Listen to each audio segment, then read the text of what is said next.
नमस्कार दोस्तों, मैं कन्हैयालाल शर्मा स्वागत करता हूं आपका आपके अपने YouTube चैनल स्टडी विद एमर्स पे। आज हम आपके लिए लेके आए एक न्यू वीडियो जिसमें हम चर्चा करेंगे एम पॉक्स, जो मंकी पॉक्स का जो वायरस है उसके बारे में। हाँ, तो फर्स्ट केस आ चुका है भारत में भी। हम भी चर्चा करेंगे कि फर्स्ट जो केस आया है मंकी पॉक्स का वो कौन से राज्य में आया है और जो व्यक्ति है वो किस देश से लौटा है, इसके बारे में हम चर्चा करेंगे। तो मंकी पॉक्स का जो फर्स्ट वायरस केस है वो आया है आपका इंडिया में। तो इस पे हमें चर्चा करनी चाहिए क्योंकि ये कोरोना के जैसे ही वायरस है जिसका बहुत असर देखने को मिल सकता है, क्योंकि इसकी अभी तक कोई वैक्सीनेशन भी नहीं तैयार हुई है।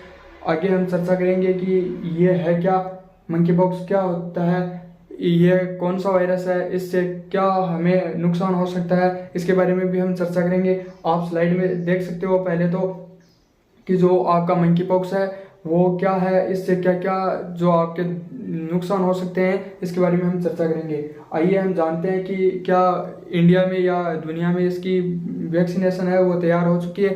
तो अभी तक इसकी कोई वैक्सीनेशन तैयार नहीं हुई है। WHO के निर्देशानुसार इसे महामारी घोषित कर दिया गया है।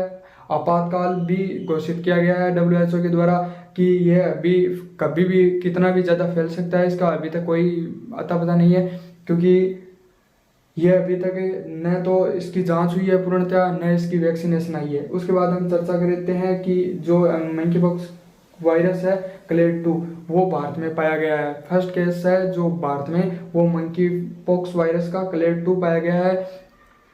उसके बाद हम चर्चा करेंगे कि इसकी वैक्सीनेशन को लेकर क्या चर्चा है। तो इसकी वैक्सीन को लेकर सीरम इंस्टीट्यूट, जिसने ये आपकी कोरोना वायरस की जो कोवैक्सीन बनाई थी, उसी कंपनी ने, सीरम इंस्टीट्यूट ने कहा है इसकी वैक्सीनेशन भी हम जल्द ही तैयार कर दिया जाएगी। ये कहा है आधार पुणे वालों ने, जो सीरम इंस्टीट्यूट के क्या है CEO। उसके बाद हम बात कर लेते हैं नेक्स्ट की इससे लक्षण है वो कैसे फैलता है और इसके क्या लक्षण है। तो ये सबसे पहले पाया गया था जो बंदरों में पाया गया था, इसी कारण इसके जो नामकरण है वो मंकी पॉक्स किया गया है। उसके बाद हम बात कर लेते हैं कि यह सबसे पहले जानवरों में देखा गया था, उसके बाद ये मनुष्यों में। ये फैलता भी इसी प्रकार है, जानवरों से मनुष्यों में फैल सकता है और मनुष्यों से जानवरों में।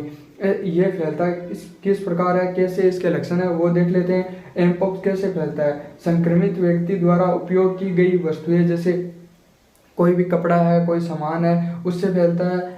सामुदायिक सेटिंग में निकट संपर्क से, यदि कोई व्यक्ति के आप पास खड़े हो, कोरोना की तरह ही ये फैलता है। उसके बाद हम बात कर लेते हैं तीसरा पॉइंट, संक्रमित व्यक्ति के शरीर की तरह पदार्थ या घाव सामग्री के साथ सीधे संपर्क के माध्यम से। यदि किसी व्यक्ति को कोई कट लगा हुआ है या फिर लेटेस्ट ही उसको लगी हुई है, तो वहाँ से यदि कोई जो पदार्थ निकल रहा है उसके संपर्क में आने से भी मंकी पॉक्स फैल सकता है। मंकी पॉक्स जब होता है तो हाथ, जैसे हाथ की स्किन है उस पर या चेहरे की स्किन पे चकत्ते से हो जाते हैं। उसके बाद हम बात कर लेते हैं कि स्वास्थ्य मंत्रालय ने क्या बताया। मैंने आपको अभी बताया, स्वास्थ्य मंत्रालय ने बताया कि भारत में एमपॉक्स का एक अलग मामला सामने आया है, जिसमें एमपॉक्स क्लेड 2 का मामला सामने आया है। यह अत्यधिक घातक नहीं है, लेकिन मंकी पॉक्स का जो सब वेरिएंट है, क्लेड 1 का सब वेरिएंट क्लेड 1B है, वो ज़्यादा घातक है। स्वास्थ्य मंत्रालय ने बीते दिन 8 सितंबर को बताया था कि एक युवक मंकी पॉक्स का संदिग्ध मामला पाया गया है। यह युवक हाल ही में एक ऐसे देश से लौटा था जहां एमपॉक्स तेजी से फैल रहा है। अभी तक आप देख सकते हो कि अभी तक स्वास्थ्य मंत्रालय ने कोई भी आपको जानकारी नहीं दी है कि ये कहाँ से फैला है, किस देश से व्यक्ति लौटा है और कौन से राज्य में। क्योंकि जिस प्रकार कोरोना वायरस फैला था तब लोगों के मन में चीन के बारे में, वुहान के बारे में और जो फर्स्ट व्यक्ति आया था उसके बारे में थोड़ा सा अजीब सा व्यवहार हो गया था, इसलिए अभी स्वास्थ्य मंत्रालय ने कुछ भी ऐसा नहीं बताया।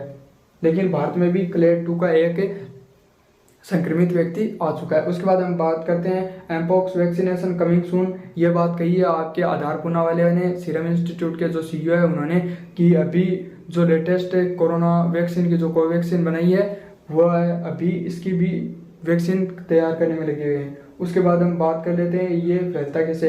तो आप देख सकते हो इस जो बच्चा है उसके थोड़े से जो फेस है उस पर चकत्ते से हो गए हैं। उसके बाद आप देख सकते हो why is the current outbreak so condensing. उसके बाद हम बात कर लेते हैं इसमें होता क्या है। इसमें स्किन पे आपको मैंने बता ही दिया है, जो चकते से हैं वो हो जाते हैं। उसके बाद इसमें जो लक्षण है वो ये होते हैं कि थोड़ा सा गला गला आपका वो झाम होने लग जाता है, फीवर हो जाती है आपको, और चकते से होना शरीर पे स्टार्ट हो जाता है।